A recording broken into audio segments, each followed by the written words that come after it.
comenzamos para no llevar mucho retraso. Darle la bienvenida a esta segunda parte de la tercera sesión, ya que la empezamos esta mañana con una visita a Punta del Hidalgo, Bajamar y La Barranquera, que cumplimos en horario, asistimos 40 personas, y dar las gracias a las compañeras del Museo de la Naturaleza y la Arqueología que nos hicieron un espléndido recorrido y creo que es satisfactorio para todos. Incluso nos quedamos con ganas y le hemos pedido que hacer un recorrido BIF cuando podamos. Como les comentaban, tenemos el hándicap del Mundial de Fútbol, que creo que está ahí en medio, pero bueno, la cultura y el fútbol a veces coinciden. En los dos sentidos.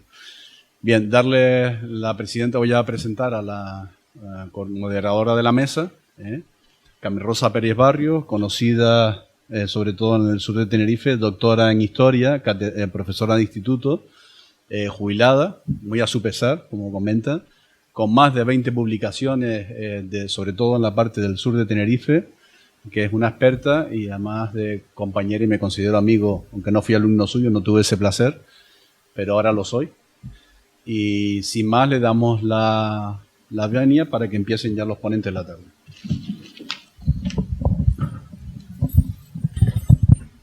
Buenas tardes a todos. En primer lugar, pues quiero agradecer a la organización el que me permitan también participar en estas terceras jornadas de aproximación a las amenazas del patrimonio cultural. Realmente pues es un privilegio poder compartir con especialistas como los de la talla que tenemos este rato. Para no extendernos y adaptarnos al tiempo que tenemos, voy a presentar a la primera ponente. En este caso es Cristina Escudero Remírez y ella nos va a hablar sobre la gestión del patrimonio cultural frente a emergencias en los cascos históricos, tanto en el ámbito institucional, municipal como autonómico, para más o menos que conozcan una parte de su amplio currículo, pues señalar que es restauradora y que en la actualidad es técnico del Servicio de Planificación, Investigación y Difusión de la Dirección General de Patrimonio de la Junta de Castilla y León y coordinadora de la Unidad de Emergencias de Patrimonio en dicha comunidad autónoma. Desde este ámbito gestiona y organiza actividades múltiples como por ejemplo cursos o planes de protección y salvaguardia para los bienes de interés cultural y sobre todo destacar las actuaciones en el seguimiento y el control del patrimonio afectado por los incendios forestales. Con esto pues te doy la palabra. Vale. Bueno, dar la enhorabuena a los organizadores por esta iniciativa que va por su tercera edición y, por supuesto, agradecer a todos ustedes su presencia en esta sala o online en una hora que sé que es difícil, las 4:30, después de comer, cuando nos entra un poco la modorra a estas horas. Bueno, yo voy a hablar sobre todo de desastres en patrimonio cultural y esto, para que se hagan una idea, es un poco como el dicho de Santa Bárbara. Nadie se acuerda de Santa Bárbara hasta que truena. Con los desastres que afectan al patrimonio pasa un poco lo mismo. Nos acordamos cuando se quema Notre Dame, cuando tenemos un evento como el de La Palma, pero entre medias hay muchísimo que hacer y nadie se acuerda de ello.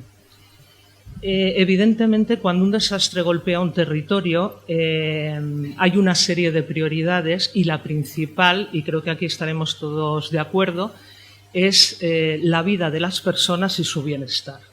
Y luego ya vienen los bienes comunitarios, las instalaciones críticas, etcétera, etcétera, y ahí también tiene que estar el patrimonio. Pero para que vean lo importante que es tener en cuenta a las personas, yo creo que una cosa para la que sirven las emergencias es sobre todo para aprender. Nunca se aprende lo bastante y siempre es una oportunidad para establecer una serie de lecciones aprendidas, y yo me voy a referir también a la que es tan cercana a ustedes como es el volcán que estalló en La Palma. Hace justo un año recibimos una llamada de la Dirección de Patrimonio del Gobierno canario pidiendo asesoramiento para un plan de evacuación del Museo Arqueológico Benaorita, por si la cosa se complicaba. Cuando yo vi la situación cruzando los mapas de satélite, dije, bueno, pues este museo no parece correr peligro, pero sí que es verdad que con la Dirección de Patrimonio Canario considerábamos que era una buena oportunidad para establecer una serie de dinámicas de cara a futuro. Pero, sin embargo, yo cometí un error y esta mañana que he visto a Jorge Pais, el director del museo, me ha encantado poder hacerle partícipe de lo que les voy a contar. Yo di por hecho muchas cosas desde la comodidad de la península y de lo que sabes y de la experiencia que tienes, que normalmente te avisan de un problema en el patrimonio y tú piensas en el patrimonio y a lo mejor tendrías que pensar más en las personas. Porque yo di por hecho pues, que el director del museo y los responsables y demás pues, vivían en la zona cercana al museo. Y establecimos unas pautas pues, de lo que tenía que hacerse desde el museo y lo que se podía hacer en cuanto a recursos, logística, coordinación con el resto de la emergencia, etcétera, etcétera. Y es verdad que la comodidad de Peninsular yo pensaba, joder, no acaban de arrancar. Hasta que, aprovechando también mi participación en el tercer Congreso de Museos, coincidí con Jorge Pais y él en una visita para ver el volcán comentó su situación y a mí me pareció espeluznante porque él vive en la zona problemática, en la zona cercana a la colada de lava, no podía dormir por las noches, toda su familia estaba allí y además, que eso lo veremos más adelante, tenía que atender a otras emergencias que se daban con el patrimonio. Es decir, este señor no estaba para hacer lo que yo le decía, pero sí es normal, porque lo importante son las personas. Y yo lo que he aprendido, que si me veo en una de estas, lo primero que tengo que preguntar es por la situación del personal que trabaja aquí para poder atender bien esta emergencia, porque a lo mejor lo que habría necesitado es que yo lo dejase todo y me acercase ahí para ayudarle. Por eso insisto, las prioridades tras el desastre son las personas, sin olvidarnos de los intervinientes, responsables y técnicos, aunque trabajemos en la administración. Y evidentemente, cuando un desastre golpea un territorio, los hitos individuales, las fotografías, el cuaderno de la infancia de mi madre, todo ese tipo de elementos que al final puedo tirar de ellos para reconstruir mi historia como persona y mi situación en este mundo, desaparecen. Y a mí siempre me sobrecoge, lo vimos en La Palma y lo vemos en los telediarios cuando una inundación arrasa todo, que la gente, el comentario que repite cual mantra es: lo he perdido todo, hasta los recuerdos. Entonces serán importantes. Y si los hitos individuales lo son, el patrimonio, que no deja de ser más que un hito colectivo, lo es también. Y por eso la pregunta que debemos hacer es si debemos confiar todo esto en la improvisación. Lo estamos viendo también con la guerra de Ucrania, como desde el primer momento tuvieron que correr para poder salvar lo básico. Pero la gestión empieza antes, empieza cuando todavía no te ha golpeado el desastre, cuando no estás en la situación de crisis, porque es mucho lo que se puede hacer. Por eso insisto, cuando hablamos del patrimonio cultural, la pregunta que debemos hacernos no es si habrá un incendio, un terremoto o algo que lo va a destruir o afectar. La pregunta es, ¿estamos preparados para responder? Pues desgraciadamente en la mayoría de los casos no. Porque además la atención durante el desastre es competencia de Protección Civil y el tema de patrimonio siempre ha quedado al margen.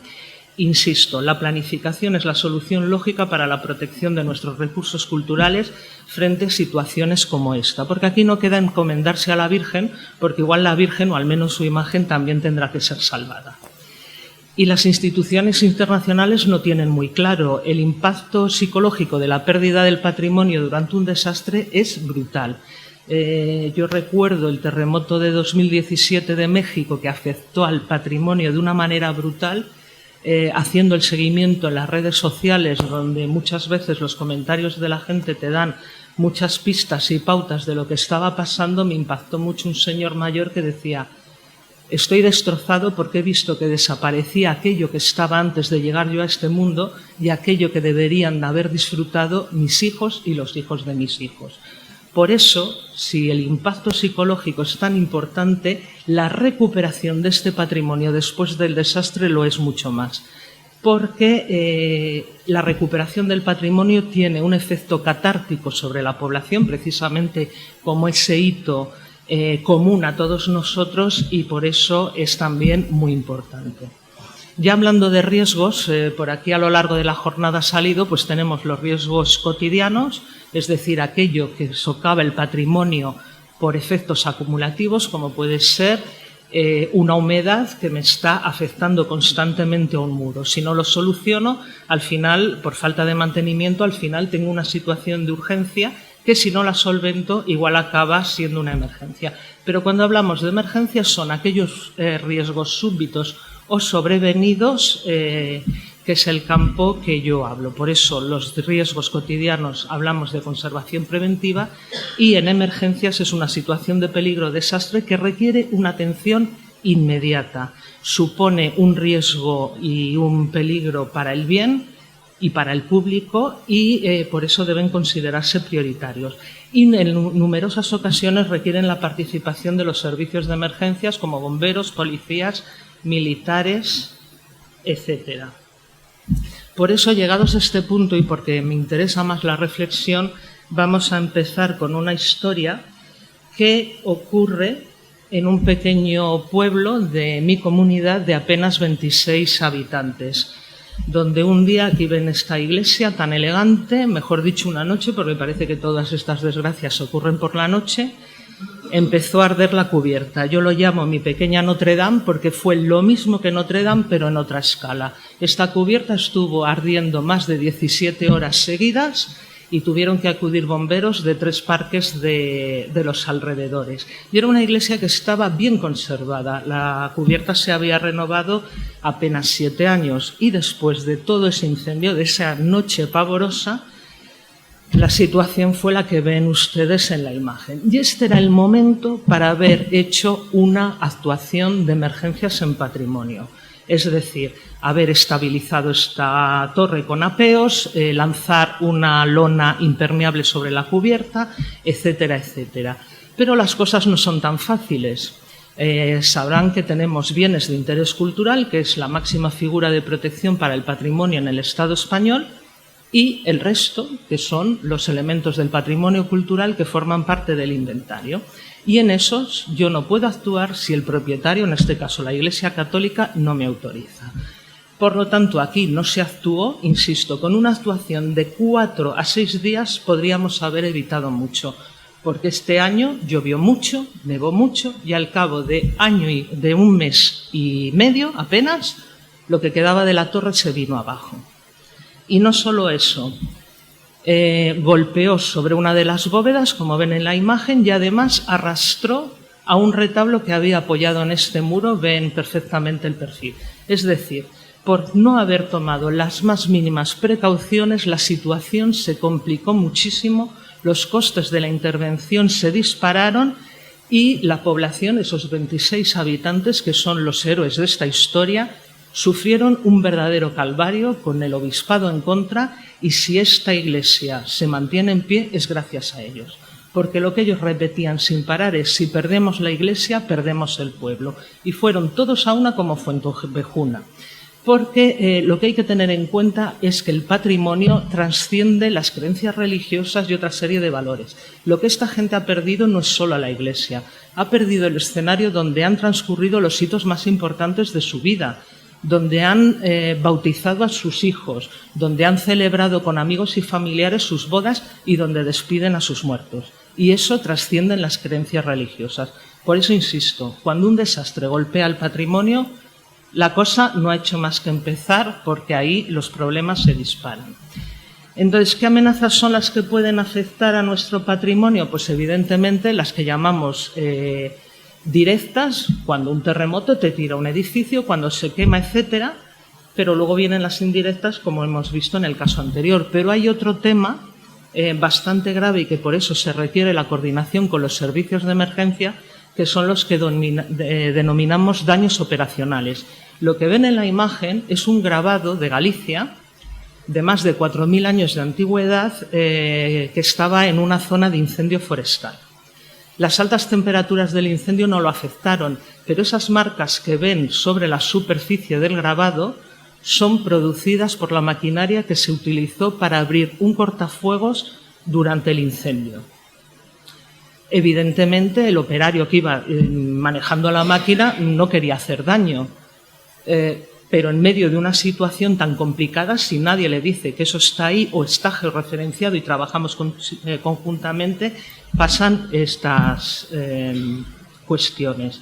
Lo vimos también durante toda la pandemia, cuando todo el mundo se lanzó a desinfectar todo con soluciones de lejía y otras soluciones químicas, que esto tiene consecuencias para el patrimonio. Por eso insisto que la protección del patrimonio cultural en emergencias tiene que estar integrada en la protección civil, que tiene esa visión genérica y sabe cuáles son las pautas y los momentos para intervenir.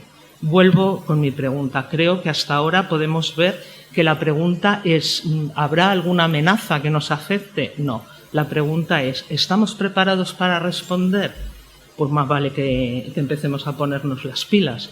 Porque, ¿qué podemos hacer? Pues nada más ni nada menos que aplicar las mismas estrategias que llevan aplicando en el ámbito de la protección civil desde hace años para la reducción del riesgo de desastres y la gestión del riesgo de desastres, que pasa por prever y analizar los riesgos, prevenirlos, que alguno me dirá, hombre, yo no puedo prevenir un terremoto, pero sí que si estoy en zona de terremotos y el patrimonio lo tengo bien conservado, me va a resistir mejor el embate que si es un edificio mal conservado. Y, por supuesto, hay que planificar y luego, si tenemos la desgracia de que ocurra una amenaza de este tipo, pues poder dar una respuesta adecuada. Evidentemente tenemos muchos niveles de emergencia, pero algunas pueden ser asumidas por la propia institución y en otras no. El sistema de protección civil que ven ustedes en la imagen está articulado de tal manera que todos somos parte de la protección civil.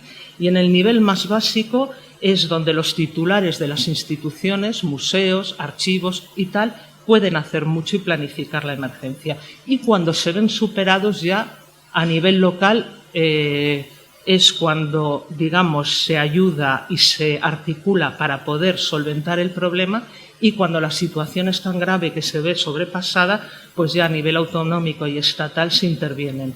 Voy a ir muy rápido porque ya me señalan que ya me estoy enrollando bastante, pero indicar al que le interesa el tema que consulten los planes que hay en Canarias de protección civil, porque se van a llevar alguna sorpresa. Sí que es verdad que hacen referencia a que el patrimonio es un elemento a proteger, pero al final es una palabra en medio de un bochinche y poco más, porque en la realidad se actúa poco. Hay esta falta de vinculación entre la protección civil y el patrimonio cultural. Por eso, y ya un poco rápidamente, les voy a presentar cómo lo hemos articulado en Castilla y León, que además, como ya comenté ayer, es un territorio despoblado con un agravante que es que no tenemos gente en las instituciones para poder hacer nada, con lo cual tenemos que acudir en su ayuda. Y nosotros nos integramos en los planes de protección civil, pues para poder asesorarles y que lo tengan en cuenta a la hora de planificar algunas cuestiones. Evidentemente es muy importante tener en cuenta lo que podemos hacer de prevención y de planificación a nivel institucional, es decir, desde museos, desde archivos, desde catedrales, y yo pongo un ejemplo de los más sangrantes que tenemos, el ámbito rural, que tiene menos recursos y menos servicios, porque para empezar no tenemos ni parques de bomberos en la misma comunidad, en el mismo pueblo, a lo mejor tardan en llegar 30 o 40 minutos, que son esenciales, con lo cual me puedo encontrar con que la iglesia ha ardido hasta sus cimientos.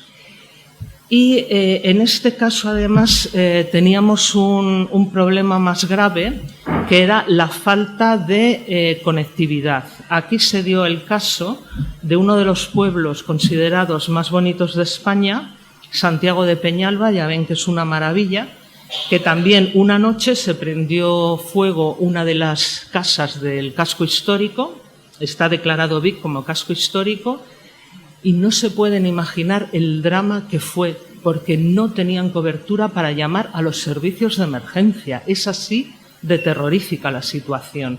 veían que además el fuego se propagaba a otras de las casas y tuvo que salir un vecino corriendo en el coche hasta encontrar conectividad y poder llamar a los servicios de emergencia. Por eso nosotros, en este caso, lo que una institución podría hacer por sí misma, lo hacemos a nivel territorial y, como ven, en este caso hemos hecho un plan apoyándonos en las nuevas tecnologías, pero de todo esto es muy importante resolver estos problemas de conectividad y, por supuesto, diseñar un conjunto de medidas para prevenir los problemas que se puedan producir. Esto es lo que se llama plan de salvaguarda, que tiene 3 patas básicas: prevención, preparación, respuesta y recuperación, donde para prever lo que me puede pasar nosotros trabajamos con las bases de datos georreferenciadas y los cruzamos con los mapas de riesgo que existen sobre el territorio. Aquí vemos la situación de estos BICs en función del riesgo de inundación. O, por ejemplo, en el caso de los incendios forestales, donde tenemos 2 monasterios impresionantes, Santiago de Peñalba y San Pedro de Montes, que, como ven, cada 2 por 3 se ven rodeados por el fuego. Evidentemente, también tenemos que analizar la situación de estos edificios, ver la vulnerabilidad del edificio y de lo que contiene el edificio. Y, a partir de ahí, establecer qué es lo que tenemos que resolver para que, si se produce un problema, no vaya a mayores. Ver cuáles son las prioridades a resolver, por ejemplo, goteras en la cubierta. Y, por supuesto, las prácticas de riesgo, que aquí podríamos escribir un libro, porque en estos pequeños edificios, en estas pequeñas iglesias, que al final su funcionamiento dependen de la voluntad de los usuarios y de los que van y ayudan en la iglesia, pues ya ven, se utilizan todavía velas, se empiezan a empalmar cables de manera loca y luego tenemos grandes acumulaciones de porquería. Los belenes viejos, las alfombras, todo esto que al final no es solo una fuente de ignición, es que además los bomberos entran ahí y no pueden pasar. Y, por supuesto, tenemos que saber dónde tenemos las piezas y priorizarlas. Es decir, en una situación de estas no todo se puede salvar y tendremos que saber qué es lo más valioso para nosotros. Pero en el siguiente ejemplo veremos cómo hacemos esta priorización, que no solo se basa en los valores culturales o económicos del bien. Tenemos que saber nuestra capacidad de respuesta. Si yo tengo un problema en Ponferrada, sé que los bomberos tardan 5 minutos. Pero si estoy en San Pedro de Montes me tardan 40 minutos.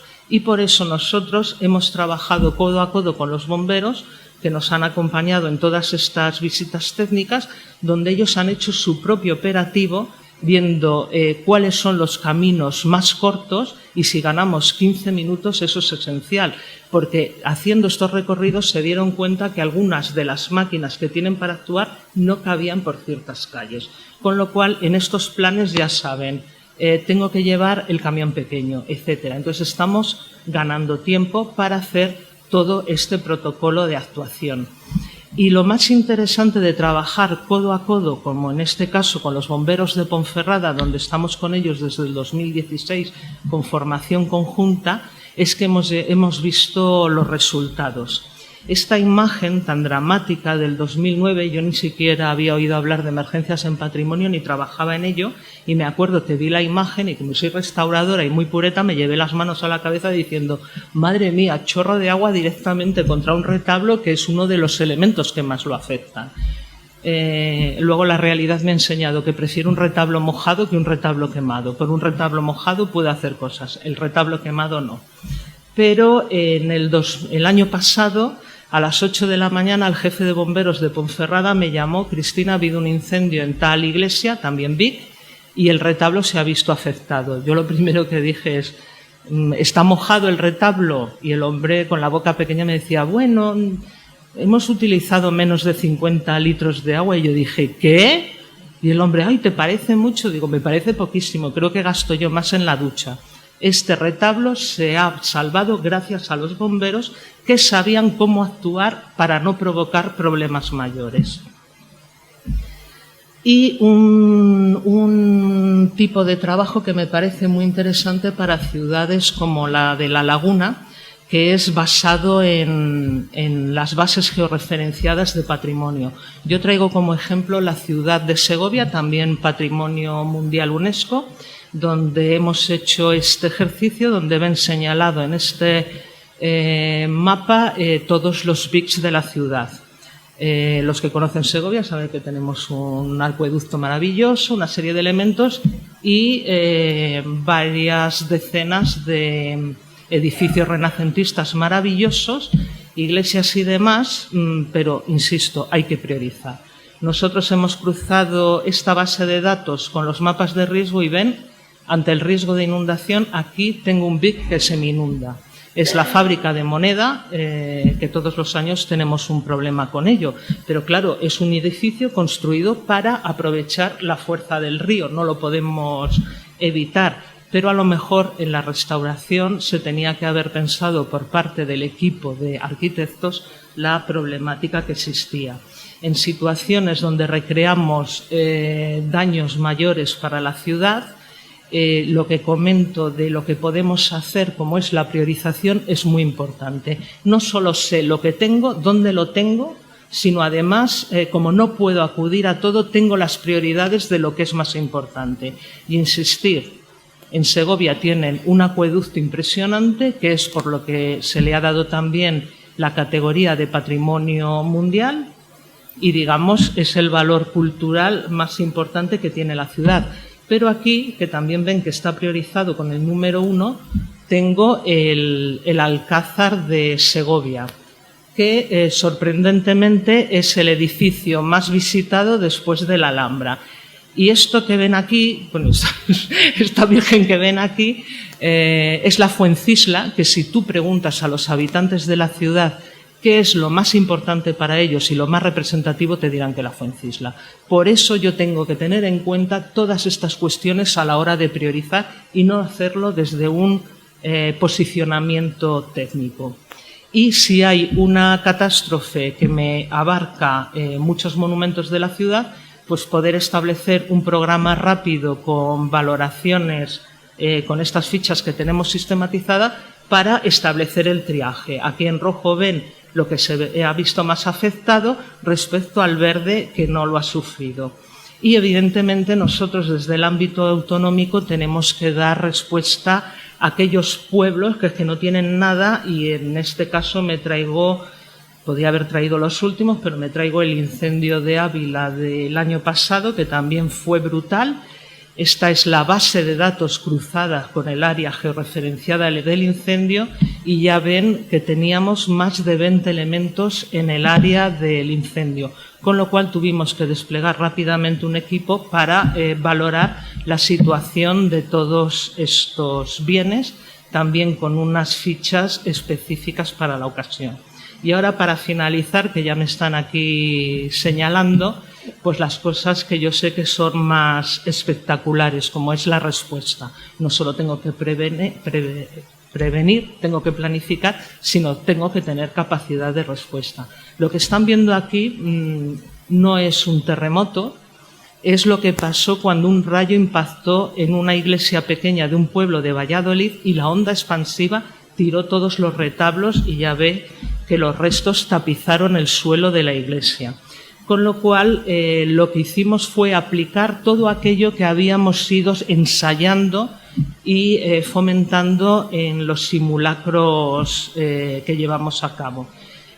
Y nos llevamos a la unidad militar de emergencias para actuar de manera eficaz, porque además tenemos un bagaje conjunto y una formación conjunta muy interesante. Pero a raíz de lo que decían esta mañana, aquí estamos aplicando también un sistema arqueológico.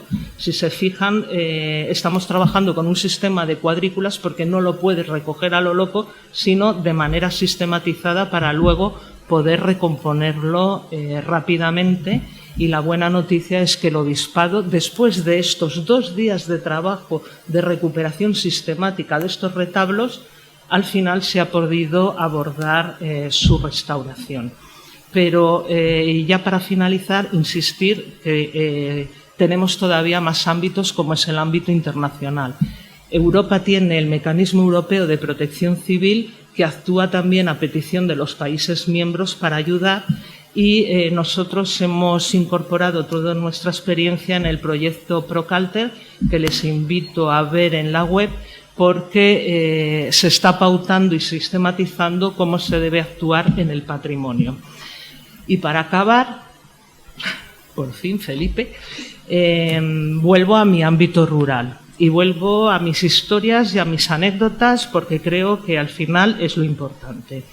Esta fue una de mis primeras actuaciones sobre incendios forestales en un pueblo que se llama Medinilla, en Ávila, donde son unas ermitas con unas plazas de toro que dicen que son las más antiguas de España, que son cuadradas. Y entonces, cuando fui por allí, me encontré que mientras todos los intervinientes, bomberos y militares, corrían a salvar el pueblo, porque insisto que la prioridad es la población, 2 abueletes octogenarios se fueron corriendo a la ermita, que nadie se acordaba de ella porque está allí a las afueras, y desde dentro, bien como podían con mangueras, pues iban refrescando la zona. Si 2 octogenarios se ponen en peligro para salvar la ermita, será porque es importante. Bueno, en estos pueblos donde quedan 60 habitantes con un poco de suerte y se han ido más de 600, la ermita solo se utiliza una vez al año, el día de la romería. Si tú les preguntas qué preferís que os arreglemos, la carretera que utilizáis más a menudo o la ermita, la mayoría dice que la ermita. Y a ti te sorprende. ¿Por qué? Porque ese día de romería es el punto de encuentro entre los que se han quedado y los que se han ido. Y eso es lo verdaderamente importante de esta historia. No nos olvidemos que el patrimonio no son cosas. El patrimonio son personas y es identidad y nos representa a todos, no solo recursos turísticos. Por eso yo creo que la supervivencia del patrimonio, un segundo y acabo, la supervivencia del patrimonio cultural, pues un poco lo que decía ayer en mi intervención, solo sobrevivirán aquellos elementos que importen a sus gentes y lo consideren suyo y propio, a pesar incluso del propietario, de los gobiernos, de los tecnócratas y de los científico-maniáticos. Y teniendo en cuenta que sin gente, sin las personas que lo amen, que lo disfruten, que se emocionen con él y nos hagan emocionar, este patrimonio no tiene pervivencia posible, porque el patrimonio al final es importante porque lo importante son las personas que hay detrás. Muchas gracias a todos vosotros por la atención.